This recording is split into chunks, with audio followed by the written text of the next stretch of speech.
Guys, আসসালামু আলাইকুম রহমতুল্লাহি ওবরাকাতুহু। কি বলবো, ভাষায় প্রকাশ করতে পারছি না। আসলে দেখেন, একটা বিশাল এক তাল গাছ, যেটা কিনা একটা গাড়িতে আপনার মাহিন্দ্রা, বিশাল একটা মাহিন্দ্রা ওয়াইশা তাল গাছটা মেরে দেওয়ার কারণে আপনার কিভাবে পড়ে গেছে ভেঙে, দোকানপাট সহ নিচে অনেকগুলো লোকও ছিল। যদি আল্লাহ তাআলা রহমে মানে লোকগুলো বেঁচে গেছে, কোনো কিছুই হয়নি ওদের। আল্লাহ তাআলা নিজেই বাঁচিয়েছেন। কীভাবে এভাবে ভেঙে পড়ে গেছে দেখেন। আসলে দেখেন, ওই যে দোকানের উপরে পড়েছে একেবারে। দোকানের ভিতরে অনেকগুলো মানুষও ছিল, কিন্তু আল্লাহ তাআলা মহা বিপদ থেকে আসলে বাঁচিয়েছেন। দেখুন আসলে কতটা ভয়াবহ ছিল আসলে। হ্যাঁ, এটা রাত হয়তো 8টা 10 মিনিটের দিকে।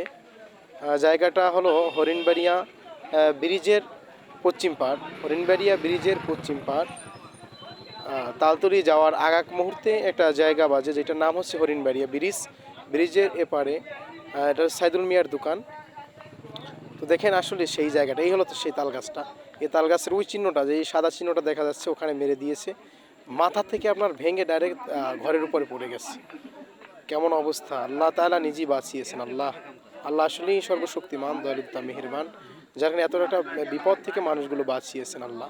নিচে অনেকগুলো লোকও ছিল, তাদেরকে আল্লাহ তাআলা রহম করেছেন বিধায় হয়তো তারা আসলে বাঁচতে পেরেছে। আল্লাহ আমাদেরকে হেফাজত করুক, হেফাজত করার মালিক আল্লাহ। আমিন।